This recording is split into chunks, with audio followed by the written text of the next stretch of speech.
Listen to me. Is he breathing? No. No. He's not breathing? No. All right, stay on the phone with me a minute. Come on. I gotta call my mom. It's truly heartbreaking to hear a young boy crying as he watches his even younger brother lying in a pool of blood. You need to stay on the phone with me. Yeah. Come All on. right, what's your name? I'm Zach. Your name's Zach? Your Yeah. last name? Whitman. But what if I told you that Zach Whitman was the one who stabbed his little brother over 100 times? What led Zach to fly off the handle? Was there trouble at home? And how could his parents maintain his innocence for over 2 decades? This is the full story of Zach and Greg Whitman. Today's story begins in New Freedom, Pennsylvania, with Ron and Sue Whitman. I'd never loved a man before. I liked a lot of guys. I never was in love before. Actually, we met and were married within 6 months. It was truly love at first sight for Sue and Ron, and by the mid-'80s, 2 sons came along. As far as they were concerned, the family was complete, and they couldn't be happier. When our boys were born, I was just... thrilled is not the correct word. And I don't believe in miracles, so miracle isn't the correct word. It was just a dream that came true. Zachary was born in 1983, and he was 2 years younger than Gregory. Everyone saw them get along just fine. In fact, most pictures show them as best buddies, with Zach being protective of his little brother. This is precisely what makes the following event incredibly disturbing. On October 2nd, 1998, 15-year-old Zach was homesick from school, while Greg was at school. Zach had been home alone all day, enjoying some playtime without his parents nosing around. Just after 3:10 p.m., Greg came home from school. The door was unlocked as usual. 7 minutes later, Zach called 911. Greg had been stabbed and was lying in a giant pool of blood in the laundry room. Listen to me. Is he breathing? No. No. He's not breathing? No. All right, stay on the phone with me a minute. Come on. I gotta call my mom. Zach was very clearly distressed. Who wouldn't be after seeing their brother in this state? You need to stay on the phone with me. Yeah. Come All right, on. what's your name? I'm Zach. Your name's Zach? Your Yeah. last name? Whitman. Whitman. Yeah.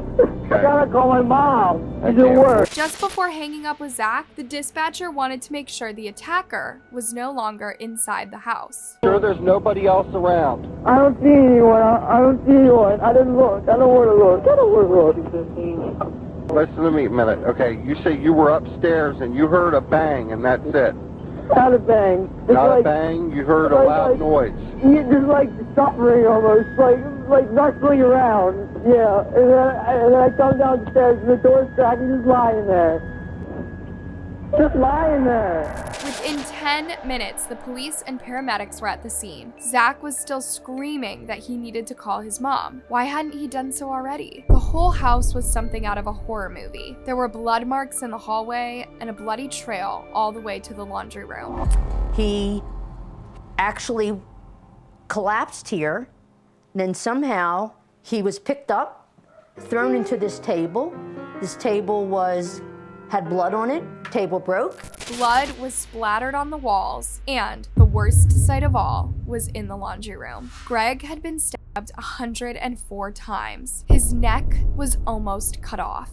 Zach had some blood on his clothes too, and there was also blood on the main phone in the downstairs hallway. The detectives sat Zach down and asked him exactly what happened. Zach said he was upstairs in his room when he heard a rustling noise downstairs. When he came downstairs to check it out, Greg was already dead and the intruder had left. That sounded terrible. Sue and Ron were beyond devastated. Thank God Zach wasn't killed as well, they thought. But what they saw would scar them for life and leave poor Zach traumatized forever. However, the police weren't that empathetic with Zachary. After all, he was at home when Greg died. They had to consider every scenario.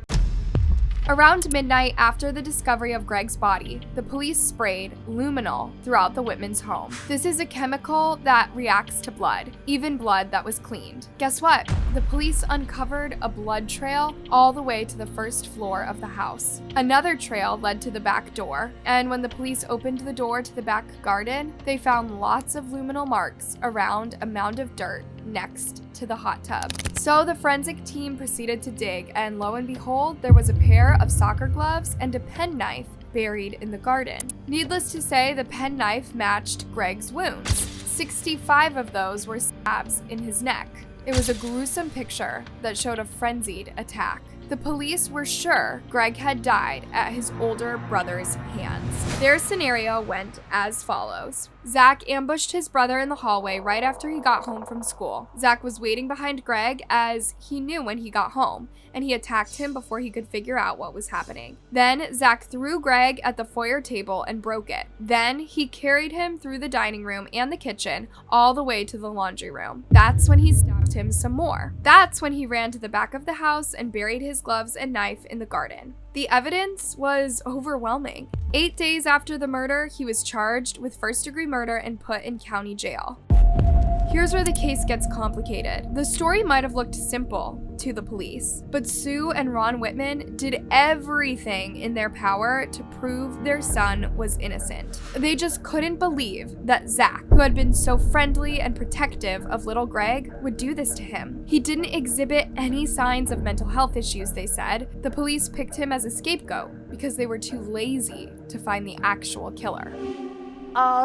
As far as I'm concerned, the media actually committed a crime. They absolutely jumped to conclusions the next day. And so I consider what they did criminal.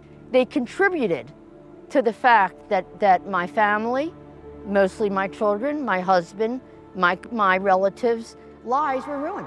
The Whitmans immediately hired a lawyer named Christina Gutierrez. She delayed the trial for 5 long years, hoping that somehow Zach would escape a conviction. But in 2003, aged 20, Zach was found guilty of first-degree murder and sentenced to life in prison without the possibility of parole. Instead of being a 15-year-old child in front of a jury, he was a 20-year-old man. And in the process, he essentially killed the parents as well. And that would be myself and my wife. Zach's parents did not stop fighting for their son's freedom for 2 long decades. They were adamant that his conviction was an easy way out for the police, and that Zach simply could not have committed such a vile act. Meanwhile, they blamed the media for destroying their lives. We love each other, but Sue was mentioning we cope differently. And it leads to a lot of arguments, which makes us, in a lot of ways, roommates more than husband and wife. Following Zach's convictions, Ron went into a complete mental collapse. He had severe bouts of depression and would even try taking his own life by driving his car at full speed through town. He didn't care about anything anymore, and years later, he still feels the same. Whenever I look at something, I go, what difference does it make? And, so a messy pile of papers, it's not going to bring my dead son back. It's not going to get my son out of jail. We have one thing in mind, and one thing only, and that is to help our son. Even though my husband and I disagree, as he said, on many, many things, I still think that it's the love and the commitment and the marriage. This is a scene from a documentary that the Whitmans made particularly to prove their son was innocent and beg the public to reconsider the police's conclusion. Over the years, this case has caused pretty big waves. Indeed, both the public and experts began to rethink the facts around Greg's murder. Here's an interesting clue. At 3:15 p.m. that day, Greg's girlfriend called the house. Zach supposedly answered the phone, which was upstairs. How did he do this if he was was busy murdering his brother at 3:10. At 3:17, Zach called 911 on the downstairs phone. Does this mean that he buried his gloves and penknife in those 2 minutes between the calls? Or between 3:10 and 3:15, had the time to kill Greg, bury the evidence, and respond to Greg's girlfriend? The experts also noted 2 things. 1, Zach called 911 very soon after Greg's murder. Normally, killers take their time before they make the call, if they make it at all. And 2, killers normally change their clothes if they're bloody, but Zach didn't. He claimed he had blood on his clothes because he was trying to help his little brother come back to life. And this made sense to the people analyzing the case. Greg's girlfriend also spoke to the police. It turns out that she had called the house before when Greg was still at school and Zach hung up on her. But the second time she called at 3:15, he answered, and he sounded normal. He wasn't crying or out of breath or panicking in any way. Again, for the experts re-examining this case, it seemed like Zach was innocent. But then, when did the killer murder Greg? At 3:16 p.m.? Remember, Zach called 911 2 minutes after speaking to Greg's girlfriend. Another expert claimed that the penknife found buried in the garden was too flimsy to actually pierce through someone's neck, let alone nearly decapitate them. The expert also said that if the penknife had been used as a murder weapon, the attacker would have cuts on their hands, as the knife didn't have a guard or a grip. Zach had no cuts on him when the police arrived. And then there was the million-dollar question. Why on earth would Zach kill his little brother? If it didn't make any sense, people weren't prepared to believe it.